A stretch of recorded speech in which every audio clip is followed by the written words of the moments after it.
Hello दोस्तों, मैं हूं अमित त्यागी और बिग बॉस 2020 आ चुका है जहां पर बहुत कुछ पलटने वाला है। और बिग बॉस के घर में जा रहे हैं मेरे बड़े ही अजीज दोस्त जिन्हें मैं कई सालों से जानता हूं। इनके सीरियल के सेट पर मैंने बहुत वक्त बताया है, इनके साथ ट्रैवल भी किया है। तो मेरे साथ है एजाज खान, भाई काव्यांजलि हो, निम्मो हो, मतलब हर के बालाजी सोप का हिस्सा रह चुके हैं। इनकी तनु वेट्स मनु मेरी फेवरेट मूवी है जहाँ पर उन्होंने बहुत बेहतरीन काम किया था। लेकिन अब बिग बॉस में इजाज अपने ही किरदार को निभाते हुए नजर आएंगे। इजाज इतने रोल किए, फिल्में हो, वेब सीरीज हो, सीरियल्स हो, लेकिन बिग बॉस में आपको खुद का ही रोल प्ले करना है। तो ये आई थिंक सबसे मुश्किल किरदार है अब तक का आपके करियर का, अगर मैं गलत ना हूं तो। एक्चुअली मुझे भी ऐसे ही लगा था, लेकिन एक्चुअली क्या हुआ है ना, कुछ महीनों से पैंडेमिक ने हमें बहुत कुछ सिखा दिया है। पैंडेमिक ने हमें अपने आप के साथ रहना सिखा दिया है। तो मुझे नहीं लगता अब मुझे अपने ही किरदार को निभाने के लिए कुछ तकलीफ होगी। तो मैं तो बहुत एक खुले दिल के साथ जा रहा हूं और बहुत खुश हूं कि मैं जो भी मेरे शुभचिंतक हैं, जो भी मेरे दोस्त हैं, जो भी मेरे चाहने वाले हैं, जो भी मेरे मुझसे प्यार करते हैं, वो बस मुझे ही एडवाइस कर रहे हैं, Ijaz just be yourself. So I don't need to act, I am very happy being my self.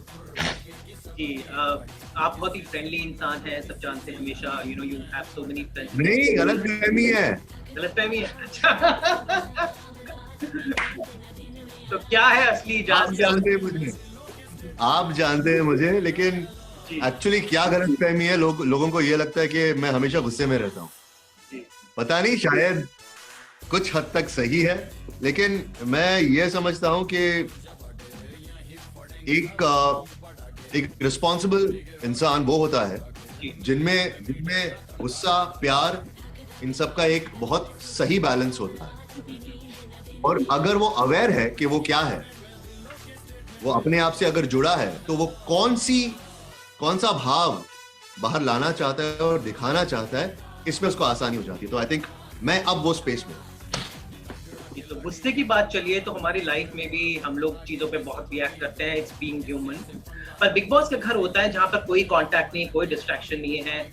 वही लोग आपके साथ हैं, वही आपके दोस्त हैं, वही दुश्मन है, वही साथी हैं, वही सब कुछ है। तो ऐसे में एक टफ आदमी को अपना अंदर का एक बैलेंस रखना बहुत जरूरी है। ऊपर से पूरे देश आपको देख रहा है, 24 घंटे कैमरा लगे। तो हाउ डू यू डरा रहे हो? क्यों डरा रहे हो मुझे? कि मैं तो पूछ रहा हूँ कि मतलब एक होता है ना जहन में, अरे जा रहे हैं, कैसे होगा, क्या होगा, ये ना करूँ, प्लानिंग सब धरी की धरी रह जाती है। वहां पर अपने आप पे पता नहीं क्या हो जाता है। I don't know how you gonna cope with this. बिल्कुल सही कहा आपने। मैंने जितना भी सोचा कि मैं ऐसे करूंगा, ये सिचुएशन में ऐसे करूंगा, वैसे करूंगा, 1 महीने से हमें मौका मिला इसके बारे में सोचने के लिए, क्योंकि हम पहले जाने वाले थे, तो फिर पोस्टपोन हो गया। लेकिन खुदा का शुक्र है कि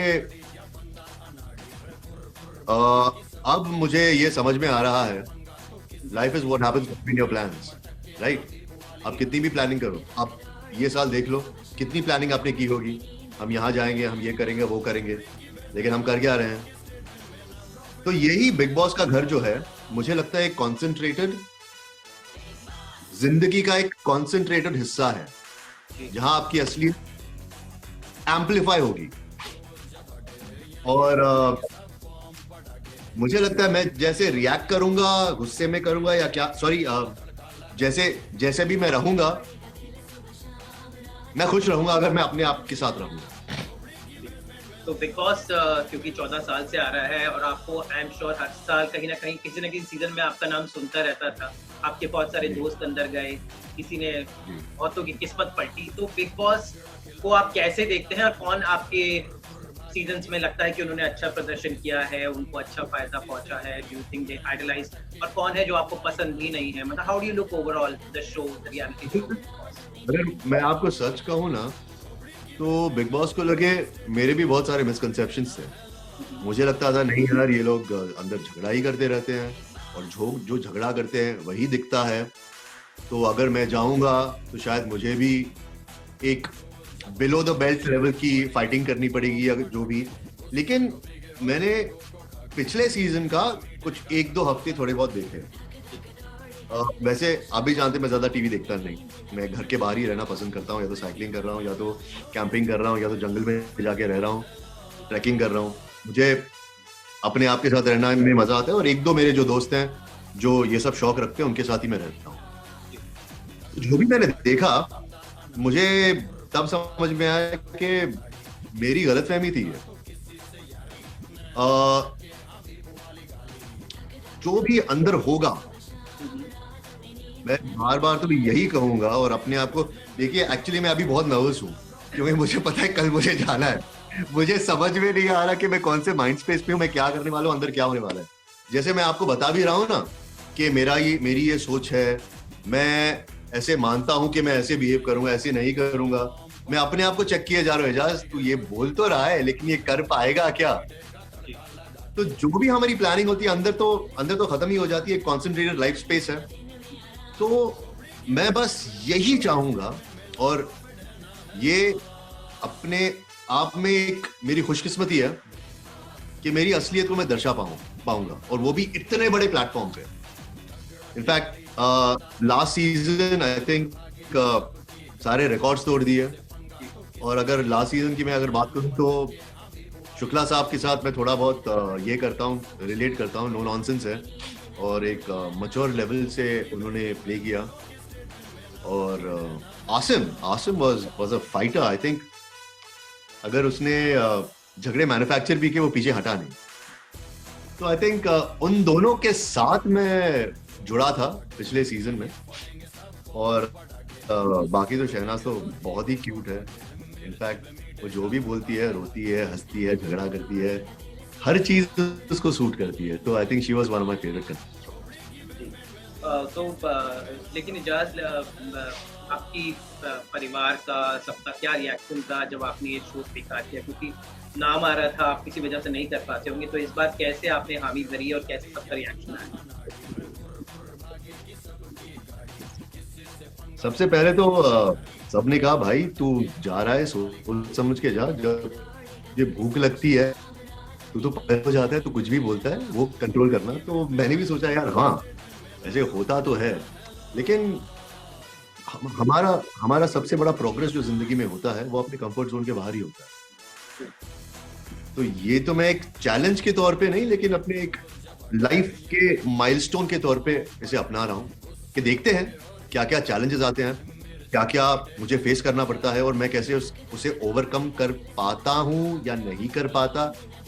देखिए जो भी होगा ना, मैं ये जानता हूँ कि जिस तरह के मैं इंसान हूँ, ओपिनियन है, और मैं चुप नहीं बैठता, I speak my mind out. तो मुझे भी, मैं जैसा हूँ वैसे मुझे पसंद है और लोगों को भी पसंद आएगा। रही बात मेरे फैमिली की, हाँ पहले वो थोड़ा डर रहे थे, लेकिन अभी पिछले 2-3 हफ्ते से जब थोड़ी बहुत मुझसे बात हो रही है तो वो खुश है।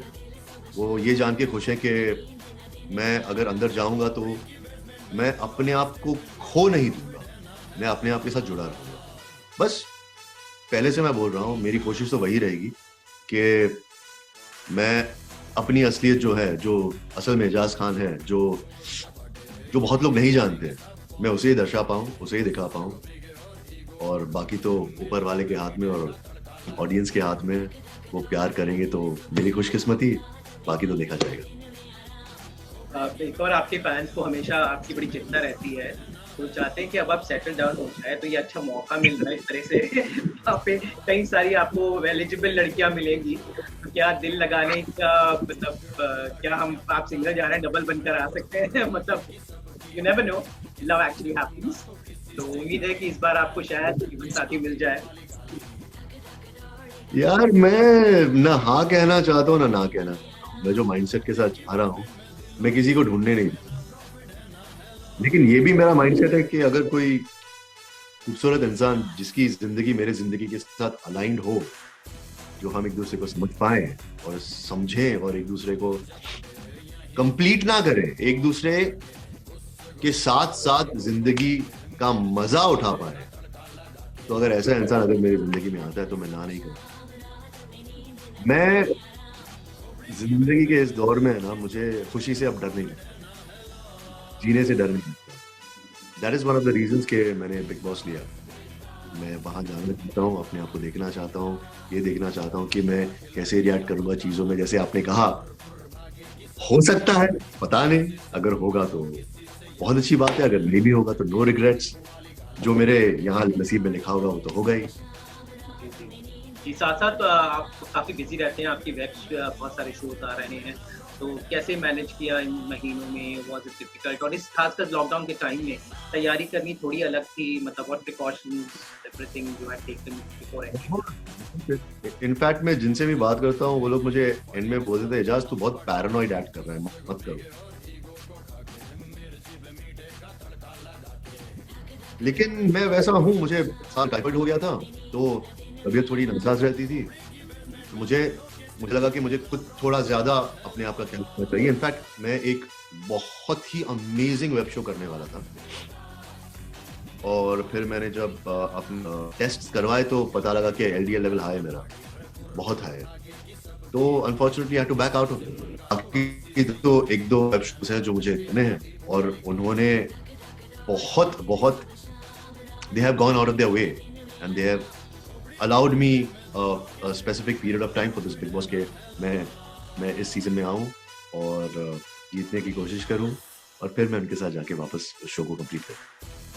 जैसा हमें उम्मीद है कि आप बहुत अच्छा खेल खेलेंगे, आप पर हमें भरोसा है। हमारी बधाइयाँ, मेरी और मेरी पूरी टीम की बधाइयाँ आपके साथ हैं, हमेशा आप इतने सालों से जुड़े हुए हैं। So all the best and you rock.